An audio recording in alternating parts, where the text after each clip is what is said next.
राधे राधे भक्तों, राधे राधे। आज मैं बताऊंगी तुलसी के पास दिया जलाने से क्या फल मिलता है। ध्यान से सुनिए। एक बार माता तुलसी भगवान विष्णु से पूछती है, हे स्वामी, तुलसी के पास दीपक जलाने का क्या महत्व है और रोज शाम को तुलसी के पास दीपक क्यों जलाया जाता है? इससे मनुष्य को कौन सा फल प्राप्त होता है? तुलसी के पास दीपक जलाने का क्या विधि है तथा दीपक जलाते समय कौन से मंत्र का उच्चारण करना चाहिए? कृपया कर आप मुझे विस्तार से बताइए। इस पर भगवान विष्णु कहते हैं, हे देवी, आज आपने बहुत ही महत्वपूर्ण प्रश्न किया है। आपको इस प्रश्न का उत्तर देने से पूर्व मैं आपको एक प्राचीन कथा सुनाता हूँ, जिससे आपको सभी प्रश्नों का उत्तर मिल जाएंगे। इसलिए आप इस कथा को ध्यानपूर्वक सुनिए। इस कथा को सुनने मात्र से ही मनुष्यों को 100 वर्ष तक तुलसी के पास दीपक जलाने का पुण्य प्राप्त होता है। फिर माता लक्ष्मी कहती हैं, हे स्वामी, मैं इस कथा को सुनने के लिए उत्सुक हूँ। कृपया आप इस कथा को सुनाना प्रारंभ कीजिए। तब भगवान विष्णु कथा सुनाने लगते हैं। हे देवी, पूर्व काल की बात है। दक्षिण दिशा में तुंगभद्रा नाम की एक बहुत ही बड़ी नदी है। इस नदी के किनारे पर हरिहरपुर नाम का एक अत्यंत सुंदर नगर बसा हुआ था। उसी नगर में काशी नाम के एक ब्राह्मण निवास करते थे। वे अत्यंत गुणवान, चरित्रवान, धर्म कार्य करने वाले तथा वेदों के मार्ग पर चलने वाले थे। उन्होंने समस्त शास्त्र का अध्ययन किया हुआ था। उस ब्राह्मण की एक पत्नी थी, जिसे लोग दुराचार कहकर पुकारते थे, क्योंकि उसके कर्म ही उसके नाम के जैसा दुराचारी था। दुराचारी पुकारते थे क्योंकि उसके कर्म ही उसके नाम के अनुसार थे। वह सदैव ही अपने पति को अपमानित करती थी। वह अपने पति के लिए कुवाच्य कहती थी, पति को भयंकर दुख देती थी, पति के लिए कभी भोजन नहीं बनाती थी। उसने अपने पति के साथ कभी भी शयन नहीं किया, कभी उसके साथ प्रेम से व्यवहार नहीं किया, प्रेम से नहीं बातचीत की। वह पति के मित्र परिवार के लोग को घर पर आते तो वह स्त्री उसको अपमानित करके भगा दिया करती थी और स्वयं काम भाव से उन्मुक्त होकर निरंतर अन्य व्यभिचारिणी स्त्रियों के साथ घुमा करती थी। उसका मन पति को छोड़कर पराये पुरुषों में लगा रहता था। उसने कभी अपने पति से प्रेम से बात नहीं करती, किंतु पराये पुरुषों के साथ बैठकर बातें करती थी। पराये पुरुषों को मोहित करने के लिए सज धज कर गाँव में घूमने जाया करती थी। कभी वह वन में किसी वृक्ष के नीचे खड़ी रहकर सुंदर पुरुषों की राह देखने लगती और किसी दुष्ट पुरुष को मोहित करके उसके संग भोग विलास करती रहती थी। फिर एक दिन वह दुराचारिणी स्त्री वन में जाकर एक वृक्ष के नीचे खड़ी हो गई। उसका चित्त काम से भरा हुआ था। वह किसी सुंदर कामी पुरुष की राह देख रही थी, किंतु बहुत समय निकलने के बाद भी उस स्थान पर कोई पुरुष नहीं आया। इसलिए वह व्याकुल होकर अत्यंत दुखी हो गई और प्रियतम की खोज में इधर उधर देखने लगी। उस दिन उसका सारा परिश्रम व्यर्थ हो गया। वहाँ पर खड़ी होकर वह नाना प्रकार की बातें कहकर विलाप करने लगी। हाय हाय, आज तो इस मार्ग से कोई भी सुंदर पुरुष नहीं आया। अब मैं कैसे अपने काम की वासना को शांत करूं? आज की रात कैसे बीतेगी? वह जोर जोर से विलाप करने लगी। उस जंगल में एक भयानक बाघ निवास करता था। उस पापनी स्त्री का आवाज सुनकर जाग गया और उछलकर उस स्त्री का भक्षण करने के लिए उसके पास आ गया। उस भयंकर बाघ को देखकर उस स्त्री के पसीने छूटने लगे। वह भय से थर थर कांपने लगी। वह स्त्री कुछ करती इतने में ही उस बाघ ने अपने पंजे से उसे घायल कर दिया और वह स्त्री जमीन पर गिर पड़ी। जमीन पर गिरते ही वह स्त्री चिल्लाते हुए बोली, अरे बाघ, तू किस लिए यहाँ पर आया है? क्यों मार रहे हो? मैं यहाँ पर अपने प्रियतम को खोज रही हूँ, तुम मुझे छोड़ दो। मेरा भक्षण करके तुम्हें क्या मिलेगा। उस स्त्री की यह बात सुनकर वह भयानक बाघ क्षण भर के लिए रुक गया और हंसते हुए बोलने लगा, हे दुष्टा, आज विधाता ने तुझे मेरा ग्रास युक्त किया है। तुझ जैसी पापनी स्त्रियों का भक्षण करना ही मेरा काम है, तभी तुझे इस शरीर से मुक्ति मिलेगी। वह स्त्री कहने लगी, हे बाघ, तुम कौन हो? मुझे सच सच बताओ, तुम्हें किस कारण से बाघ की योनि में जन्म लेना पड़ा? तुम मुझ जैसी स्त्रियां का भक्षण क्यों करते हो?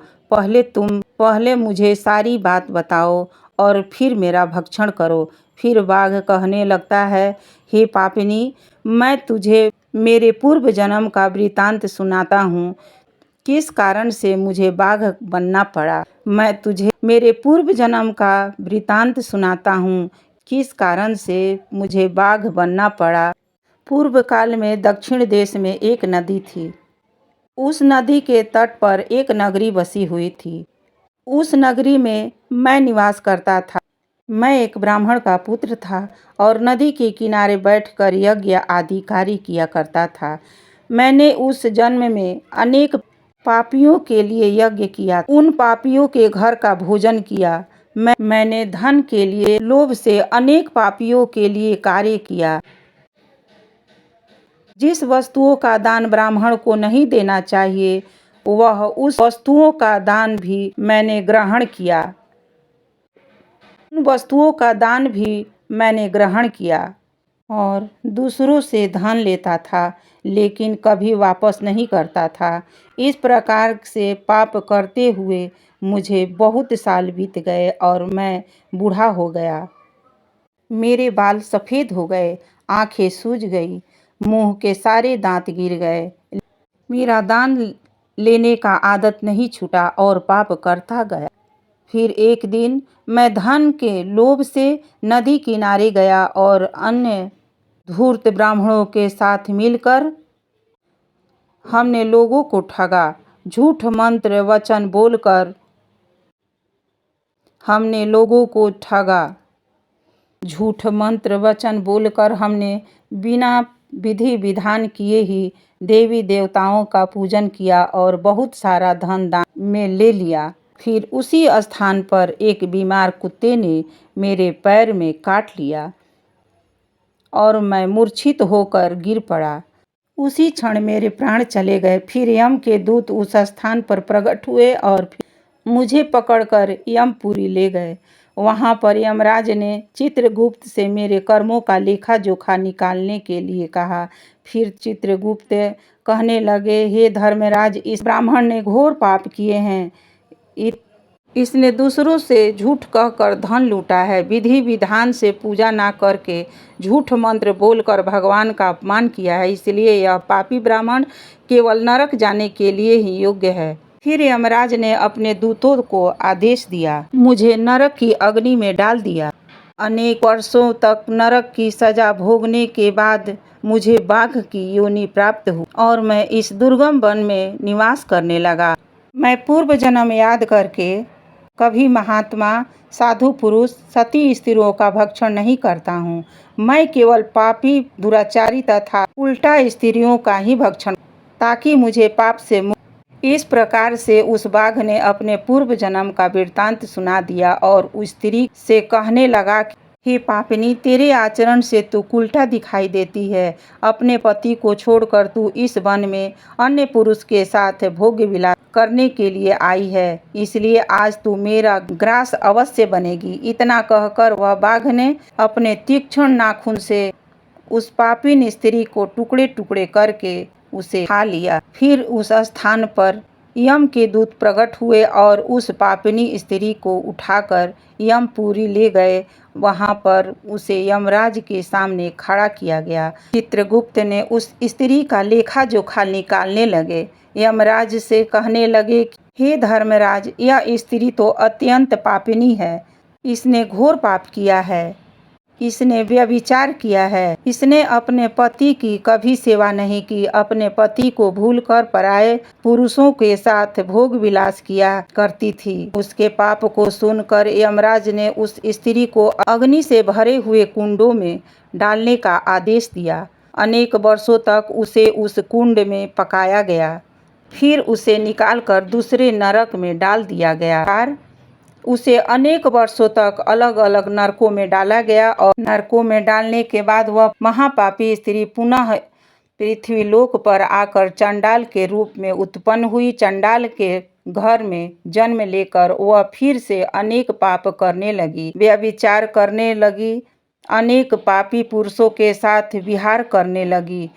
कुछ समय बाद पूर्व जन्म के पापों के कारण उसे कोढ़ का रोग लग गया और वह भयानक पीड़ा सहन करने लगी।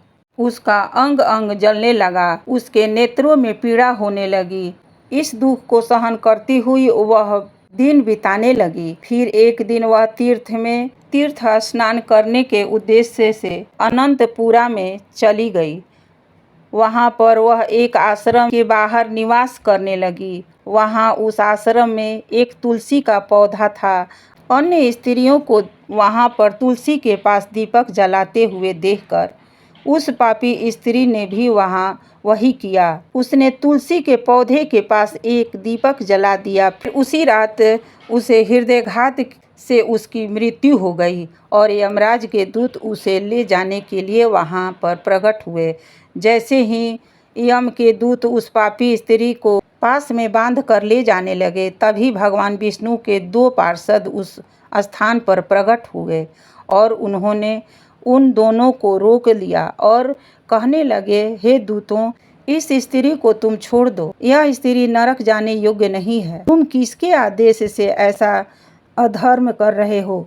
यम के दूत कहने लगे, हे पार्षदों, हम यमराज के आदेश से इस पापी स्त्री को उठा कर ले जा रहे हैं, किंतु आप हमें किस कारण से रोक रहे हैं? यह स्त्री अत्यंत पापी है, इसे नरक में ले जाने की आज्ञा मिली है। फिर पार्षद कहने लगे कि हे दूतों, यह स्त्री तो विष्णु भक्त है, यह नरक जाने योग्य नहीं है। इसने शाम को तुलसी के पास दीपक जलाया है, इसी कारण से इसके समस्त पाप नष्ट हो गए हैं, इसलिए अब यह नरक जाने योग्य नहीं है, यह स्वर्ग जाने की अधिकारी बन चुकी है। पार्षदों की बात सुनकर यमदूतों ने उस स्त्री को उस स्थान पर छोड़ दिया और यमलोक लौट गए। वहाँ जाकर उन्होंने यमराज को सारा वृतांत सुना दिया। फिर भगवान विष्णु के पार्षद उस स्त्री को दिव्य विमान में बिठाकर स्वर्गलोक में ले गए। भगवान विष्णु कहते हैं कि हे देवी, इस प्रकार से तुलसी के पास केवल दीपक जलाने मात्र से ही मनुष्य के सभी पाप नष्ट हो जाते हैं। जो स्त्री नित्य शाम को तुलसी के पास दीपक जलाती है, केवल दीपक जलाने मात्र से ही मनुष्य के सभी पाप नष्ट हो जाते हैं। जो स्त्री नित्य शाम को तुलसी के पास दीपक जलाती है, वह सौभाग्यशाली बनती है। उसके पूर्व जन्मों के सभी पाप नष्ट हो जाते हैं, उसे सुख समृद्धि की प्राप्ति होती है। रोज तुलसी के पास दीपक जलाते समय इस मंत्र का उच्चारण करना चाहिए। ओम तुलसी देव्यै च विद्महे विष्णु प्रियाय च धीमहि तन्नो वृंदा प्रचोदयात्। इसका अर्थ होता है, विष्णु प्रिया तुलसी, मैं आपको नमन करती हूँ, आप मुझे उच्च बुद्धि दो। हे वृंदा, आप मेरे मन को रोशन करो।